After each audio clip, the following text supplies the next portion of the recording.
Hi everyone. So ये exercise 11.4 perimeter and area class 7 का part 4 है। लास्ट पार्ट में जो कि था पार्ट 3 उसमें हमने क्वेश्चन नंबर 6 तक सारा डिस्कस कर लिया था और इस पार्ट में हम क्वेश्चन नंबर 7 से स्टार्ट करने वाले हैं। स्टार्ट करने से पहले हमें अपनी एनसीईआरटीज़ खोल लेते हैं और उसमें क्वेश्चन पढ़ना शुरू करते हैं। Through a rectangular field of length 90 meter and breadth 60 meter, two roads are constructed which are parallel to the sides, cut each other at right angles through the center of the fields. If the width of each road is 3 meter, find the area covered by the roads. Same question है जो कि हमने यहाँ पे figure में try किया था। इधर भी वही सेम फिगर बना लेंगे। हमारे पास कुछ ऐसा रेक्टेंगल है जिसकी लेंथ है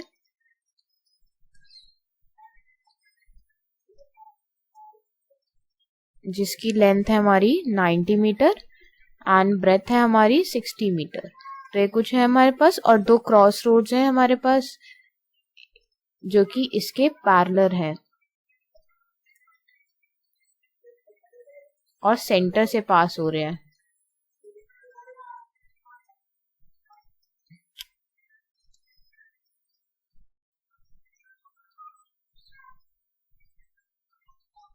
कुछ ऐसे, और जो इनकी विड्थ है इन क्रॉस रोड्स की वो है हमारी 3 मीटर, यानी ये पोर्शन भी 3 मीटर, इतना पोर्शन भी 3, इतना पोर्शन भी 3 और इतना पोर्शन भी 3। तो हमें कुछ नहीं करना area of the roads. Last question की तरह अगर लास्ट क्वेश्चन अच्छे समझ आ गया हो तो ये भी इसमें प्रॉब्लम नहीं होगी। नाम दे देंगे बस ABCD, अंदर वालों को नाम दे दो PQRS, इधर नाम दे दो LMNO और अंदर इस स्क्वायर को नाम दे दो क्योंकि इस स्क्वायर में एक स्पेशल क्वालिटी थी, ये वाला जो अंदर एक स्क्वायर था कि हमें इसका एरिया जो है एक बार माइनस करना था क्योंकि दोनों में इंक्लूडेड था, तो एक बार इसे कम भी करना था। इसकी वही हमें यहाँ से देख के पता चल रहा है इसकी विड्थ भी 3, लेंथ भी 3, तो यानी कि सारी साइड्स इक्वल है, तो यानी कि एक स्क्वायर होगा जिसका साइड जो है 4 मीटर है, सॉरी 3 मीटर है। अंदर इसको भी नाम दे देते हैं ABCDFGHI बस।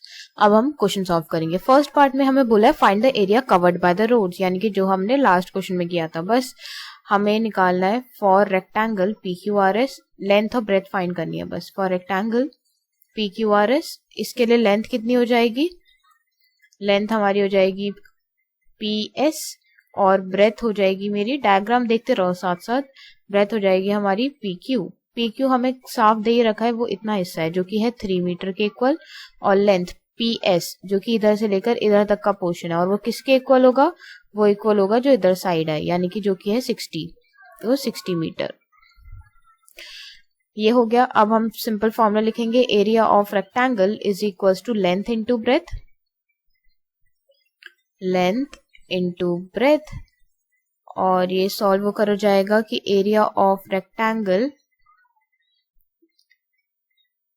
PQRS is equals to PS multiply by PQ। तो इसे सॉल्व करेंगे, 60 मल्टीप्लाई बाय 3, 3 6 18, 180 मीटर स्क्वायर। यहाँ से ये वाला क्वेश्चन सॉल्व हुआ।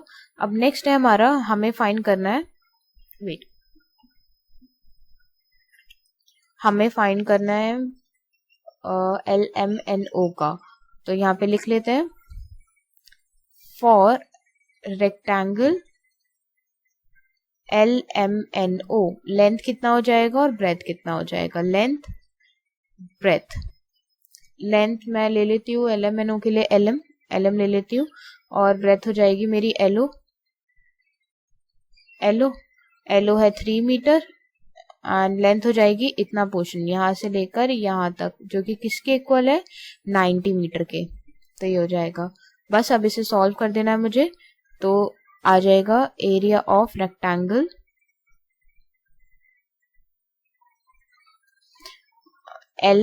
LMNO is equals to 90 multiply by 3, 9 3 is 27, 270 metre square. तो ये मेरे पास सॉल्व करके आ गया। अब अंदर जो छोटा सा स्क्वायर है उसका भी निकाल लेते हैं। लिख लेते हैं formula, area of square is equals to side into side, और ये area of F G H I will be equals to 3 into 3 which is equals to 9 metre square. एक बार माइनस भी करना होगा हमें ये सब कुछ। अब ये एक स्टेटमेंट यहीं से बना लेते हैं, फिर उसे ट्रांसफर कर लेंगे, थोड़ी प्रॉब्लम होती है वरना।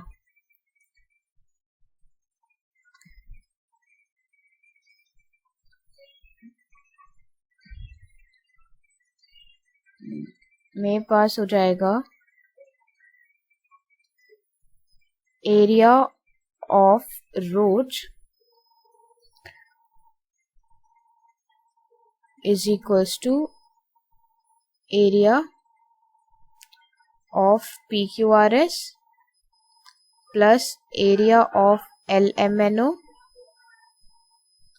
माइनस में एरिया ऑफ FGHI। इनकी वैल्यूज अगर मैं डालूं तो मेरे पास वैल्यूज डाल के आ जाएगा। इसकी वैल्यू है PQRS की 180, इसकी है 270 माइनस में 9।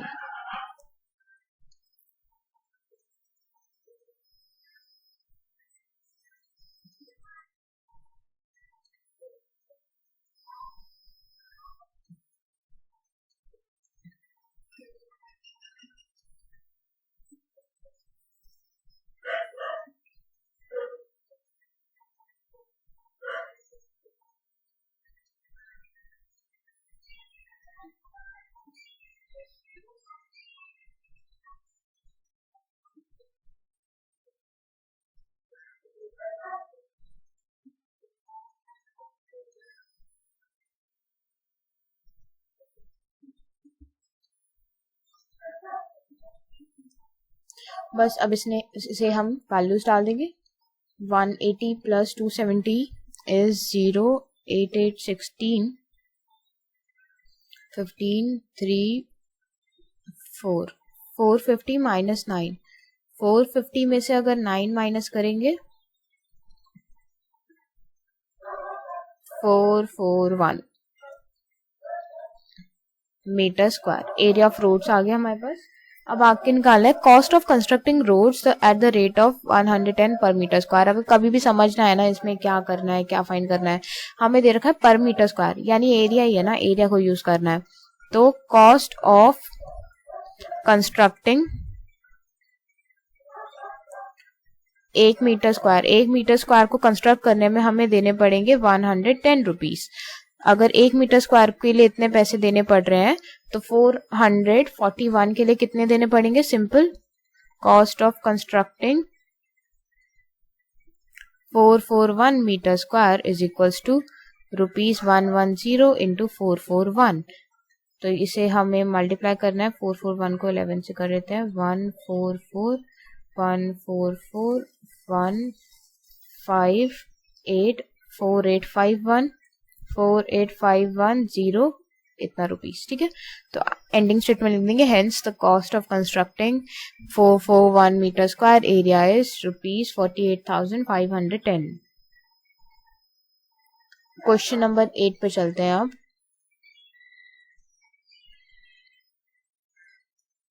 क्वेश्चन नंबर 8 में बोला है प्रज्ञा wrapped a cord तार around a circular pipe of radius 4 cm and cut off the length required of the cord. Then she wrapped it around a square box of side 4 cm. Did she have any cord left? अब यहाँ पे ध्यान दो, एक pipe है जो कि circular है और एक स्क्वायर है, ठीक है। पहले तो उसने क्या किया, पहले ये रॉड ली उसने और वो इसके अराउंड रैप कर दी। थोड़ी सी बची है वो थोड़ा सा उसने फिर काट दिया, फिर वही जो इस पे लपेटा था वो इसके अराउंड लपेट दिया। अब वो पूछ रहा है कि क्या थोड़ी सी कॉर्ड बची है, तार बचा है, या फिर वो पूरा ही यूज्ड अप हो गया या बचा ही नहीं कुछ भी। तो उसको सॉल्व करने के लिए हमें क्या, अब देखो रॉड जो कॉर्ड है, कॉर्ड का क्या होगा, लेंथ, और लेंथ का यूनिट क्या होता है, मीटर। और ये मीटर किसकी यूनिट होती है, एरिया की तो नहीं होती ना, पेरीमीटर की होती है। तो ऐसे भी हम सोच सकते हैं कि यहाँ पे निकलेगा क्या। और हम जो कॉर्ड लपेटेंगे वो कहाँ पे रैप करेंगे, बाउंड्री पे रैप करेंगे। एंड बाउंड्री क्या होता है? Boundary means perimeter. तो यहाँ पे जो भी खेल है वो पेरीमीटर का और सर्कमफेरेंस का है। सर्कल के लिए सर्कमफेरेंस बोलते हैं पेरीमीटर की जगह।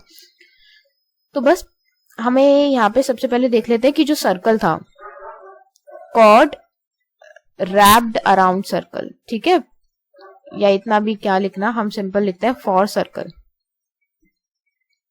सर्कल के लिए हमें दे रखा है कि उसका सर्कुलर पाइप है, तो सर्कुलर पाइप ही लिख देते हैं फॉर सर्कुलर पाइप।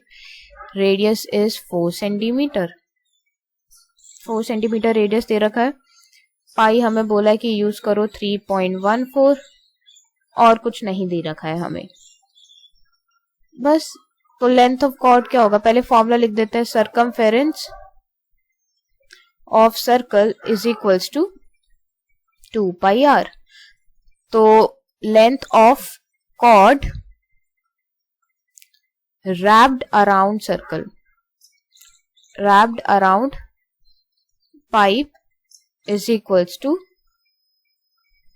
अब देखो जो पाइप पे जो है ना, जो रैप किया गया है वो सिर्फ इतने पोर्शन पे किया है। तो ऐसा मत सोचना कि पाइप तो ऐसा कुछ होता है तो इधर भी रैप किया होगा, नहीं, इधर नहीं रैप किया है, सिर्फ प्रज्ञा ने जो है वो इतने पोर्शन पे रैप किया है, तो उधर का नहीं लिखना है हमें।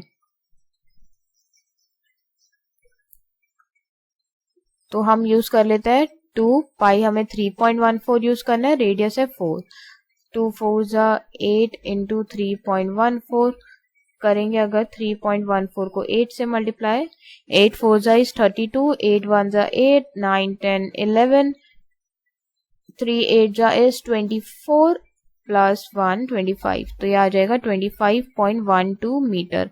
यानी इतनी जो है उसने कॉर्ड जो है लपेट ली और कट कर दी, ठीक है, कट हो गई।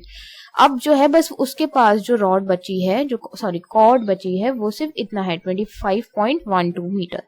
अब इसी सेम लेंथ को वो स्क्वायर पे जाके रैप करने वाली है। अब मुझे ये पता लगाना है कि स्क्वायर पे पूरा रैप हो जाएगा या फिर कुछ बच जाएगी, ठीक है, एक्स्ट्रा रह जाएगी। तो उसके लिए मुझे पता है मुझे क्या निकालना पड़ेगा, for square is equals to, side लिख लेते पहले, स्क्वायर का पेरीमीटर है ना, तो पेरीमीटर के लिए साइड की जरूरत पड़ती है 4 सेंटीमीटर। तो यहाँ पे हो जाएगा circumference of, circumference perimeter of square is equals to side into side, 4 into side. हम इतने सारे क्वेश्चंस कर रहे हैं ना, यही होता है एग्जाम्स में भी, जब हम एक साथ इतने सारे डिफिकल्ट क्वेश्चन सॉल्व कर रहे हैं और जब हम पेरीमीटर एरिया सब कुछ एक टाइम पे कर रहे हैं तो काफी कंफ्यूजन आ जाती है लिखते समय भी। और यही सेम चीज, जैसे हमें पता है कि हमें पेरीमीटर फाइंड करना है, सबके साथ नहीं होता होगा, लेकिन जब मैं क्लास 6 में थी या क्लास 7 में थी तो मेरे साथ बहुत होता था। तो मुझे निकालना होता था पेरीमीटर, लेकिन मैं फॉर्मूला लिख कर आ जाती थी एरिया का। भले ही मुझे पता होता था कि पेरीमीटर का फॉर्मूला होता है 4 इंटू साइड, लेकिन ड्यू टू एग्जाम प्रेशर मैं फॉर्मूला ही गलत लिख देती थी और ऐसे ही सॉल्व हो जाता था पूरा।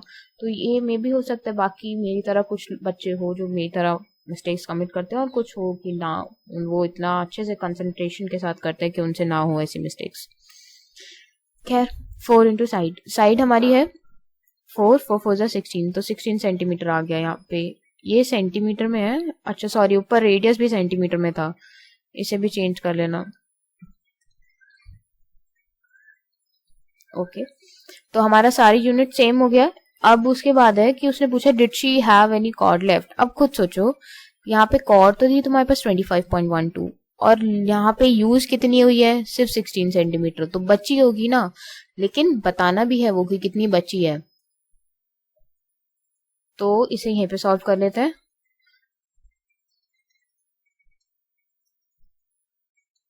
कॉर्ड लेफ्ट अनरैप्ड, यानी जो रैप ही नहीं हो पाई स्क्वायर के अराउंड, वो किसके इक्वल होगा, लेंथ,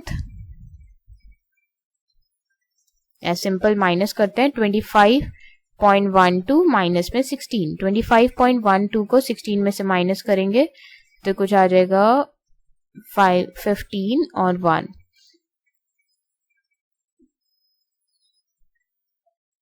तो कुछ 9.12 मीटर आ जाएगा। हेंस भी नहीं बल्कि बोलेंगे आंसर जो लिखेंगे। देखो क्वेश्चन में पूछा क्या है, did she have any cord left, answer देंगे येस और नो में। येस और नो के भी आंसर के मार्क्स होंगे yes, she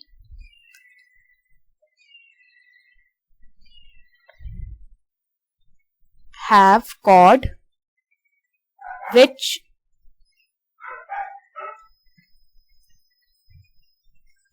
left unwrapped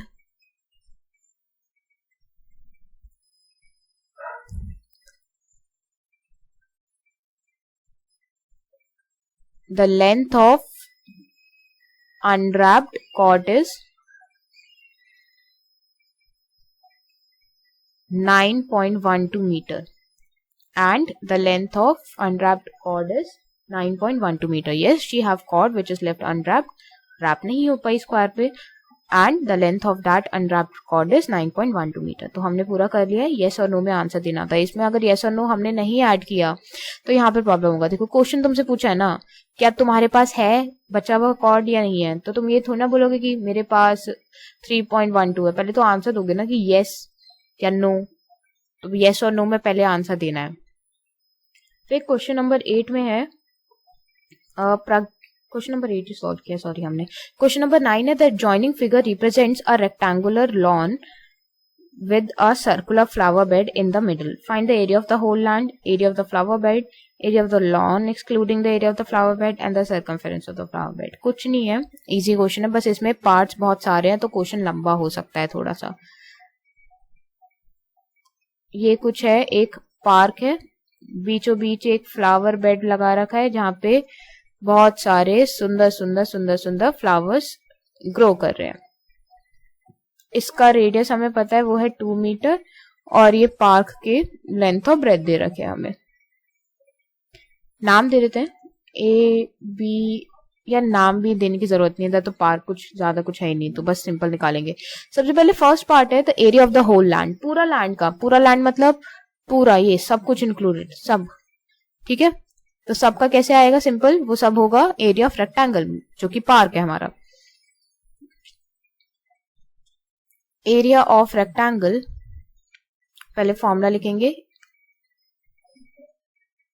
is equals to length into breath,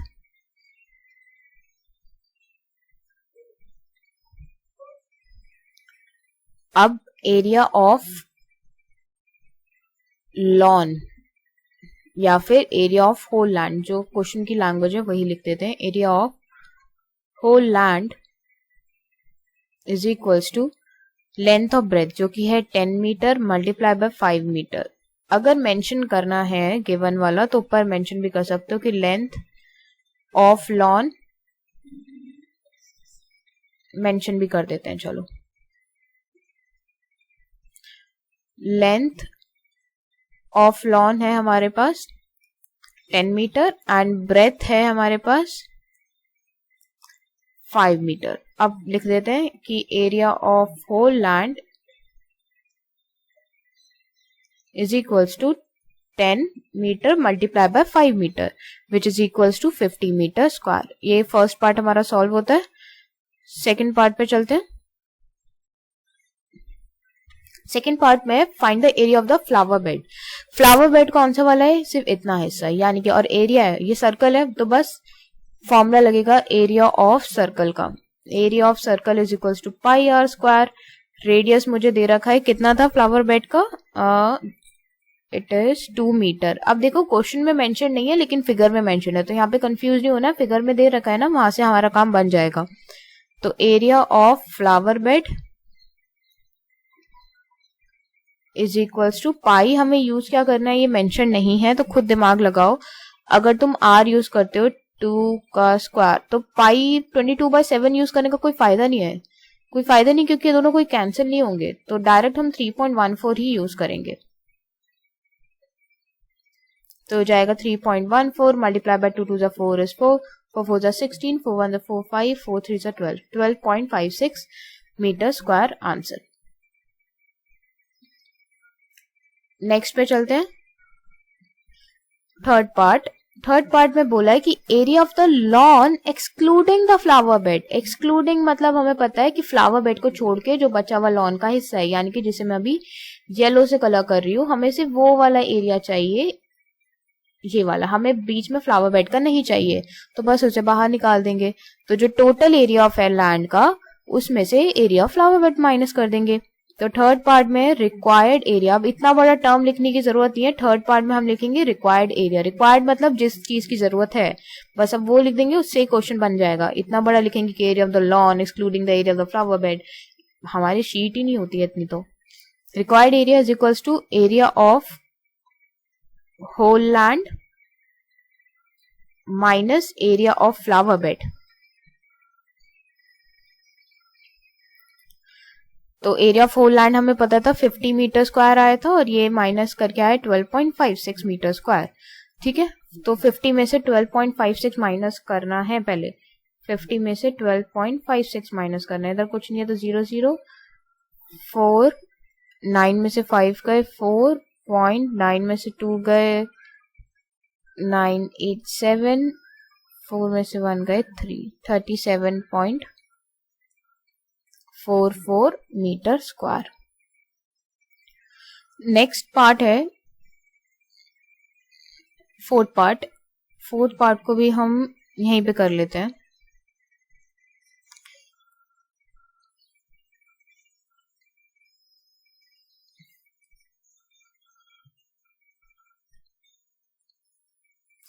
तो फोर्थ पार्ट में हमें बोला है कि find the area, circumference of the flower bed. अब हम फॉर्मूला लिख देंगे पहले कि circumference of circle. Flower bed क्या है? एक तरीके का सर्कल, तो फॉर्मूला किसका लगेगा? सर्कल का। 2 पाई आर, रेडियस हमें पहले ही पता है, तो circumference of flower bed is equals to 2 into pi, हम 3.14 यूज कर रहे हैं, और रेडियस हमारा हो जाएगा,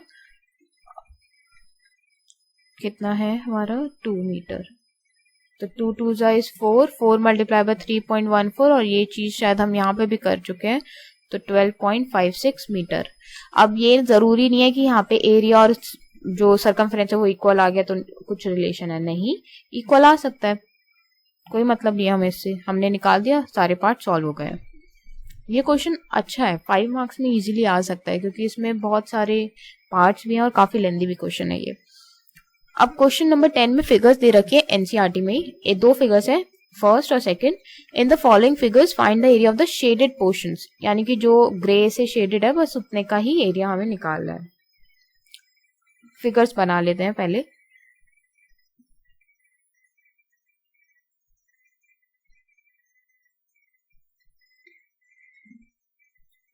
पहली फिगर कुछ ऐसी है कि एक रेक्टेंगल है, और रेक्टेंगल में कुछ इस तरीके का अंदर एक फिगर बना हुआ है, और इसका शेडेड पोर्शन जो ये जिसे मैं येलो से शेड कर रही हूँ, इसको मुझे फाइंड करना है।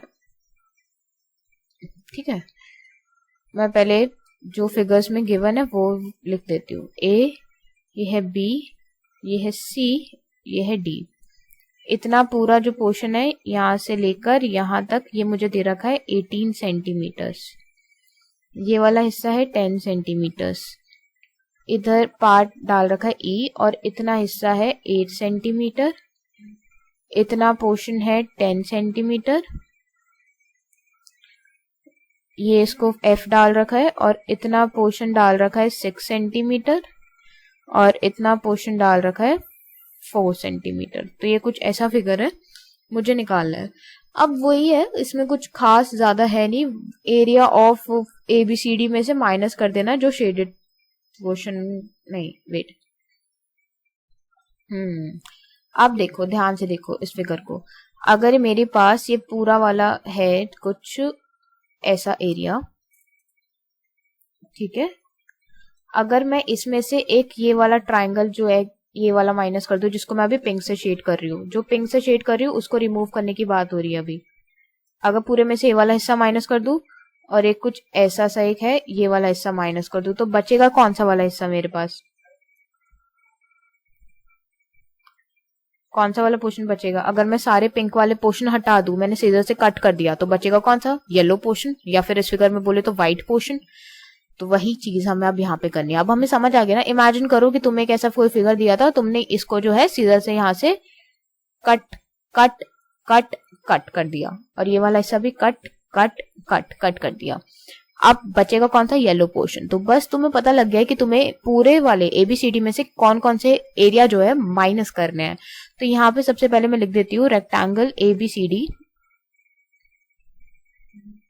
और उसकी लेंथ और ब्रेथ लिख देती हूँ। पहले लेंथ है और एक है ब्रेथ। लेंथ है मेरे पास यहाँ पे CD which is equals to 18 centimetre, और ब्रेथ है मेरे पास BC which is equals to 10 centimetre. Formula लिख दूंगी, area of rectangle is equals to length into breadth is equals to length into breadth, और एरिया ऑफ रेक्टेंगल ABCD आ जाएगा मेरे पास 18 multiply by 10 which is equals to 180 centimetre square. Units इस बार centimetre में है, तो सब कुछ सेंटीमीटर में होता है। इतना पोर्शन निकल गया, इसको ध्यान रखना है क्योंकि आगे काम आएगा मेरा। अब मुझे यहाँ पे दिख रहा है ये जो फिगर है AFE। अब ध्यान से देखो, AFE तुम्हें कुछ जाना पहचाना सा फिगर लगेगा। ये है एक ट्रायंगल, ट्रायंगल है, और यहाँ पे हमें एक प्रॉपर्टी याद है कि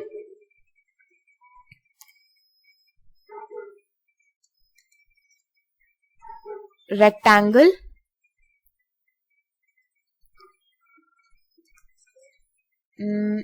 in rectangle the angles are 90 degree. तो यानी कि ये एंगल 90 डिग्री, ये वाला एंगल 90 डिग्री, ये भी 90 डिग्री, ये 90 डिग्री, ये भी 90 डिग्री। तो अगर ये 90 डिग्री है तो ये फिगर कुछ ऐसा हो गया, कुछ ऐसा, या फिर द कॉर्नर एंगल्स ऐसे करके बोल सकते हैं। The angles are, the corner angles are 90 degree, B और ये डी। अब इधर ध्यान से देखो, अगर ये 90 डिग्री है, इतना पोर्शन तुम्हें क्वेश्चन में फिगर में मेंशन कर ही रखा है कि ए बी है हमारा 10 और ए डी यहाँ पे मेंशन कर रखा है ये 6 सेंटीमीटर। यहाँ पे कौन सा फॉर्मूला लगेगा? Simple, area of triangle which is equals to half into base into height. Base कौन सा होता है? ये वाला। हाइट कौन सा होता है? जो कि परपेंडिकुलर बना रहा है, उस पे परपेंडिकुलर कौन बना रहा है? ये बना रहा है, तो हाइट हो जाएगी। तो इन ट्राइंगल AFE, तो angle A will be equals to 90 degree. ये मेंशन जरूर कर देना कि एंगल A जो है 90 डिग्री है, वरना पता कैसे चलेगा कि तुमने इसे किस बेसिस पे AB को जो है तुमने परपेंडिकुलर माना है, बताना पड़ेगा। तो यहाँ पे सबसे पहले लिखेंगे हम फॉर्मूला कि area of triangle is equals to half into base into height. तो बस अब इसे सॉल्व करेंगे। हाफ, बेस मेरा कितना था? 6, हाइट है 10, 2 1 2 2 5 10 which is equal to 6 5 30 centimetre square. यहाँ से इतना पोर्शन मेरा सॉल्व हो गया। अब मैं नेक्स्ट पे चलूंगी। नेक्स्ट के लिए मुझे ये वाले एक और की जरूरत पड़ेगी, जो कि है ये वाला, कुछ ऐसा बनता हुआ।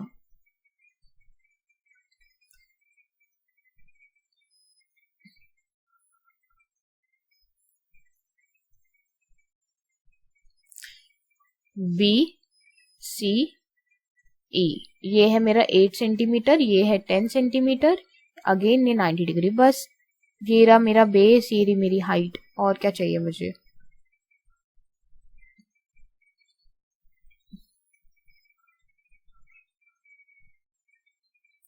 EBC in triangle BEC। अच्छा, एक बात और, जो ट्राइंगल है ना, राइट एंगल ट्राइंगल है, तो जो 90 डिग्री वाला है उसको बीच में रखो, या नहीं भी रखेंगे तो चल जाएगा। EBC है ना, EBC में EB multiply by BC। Area of triangle BEC is equals to half into base कितना है मेरे पास? काफी प्रॉब्लम हो रही है इसमें। बेस है मेरा BC और ये है BE। बेस है BC और ये है BE। शायद बेस मेरे पास BC की जो वैल्यू थी वो कितना है? 10 और ये है 8।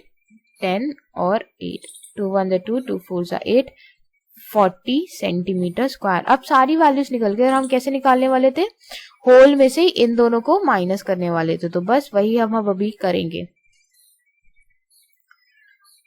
लिखेंगे इक्वेशन, रिक्वायर्ड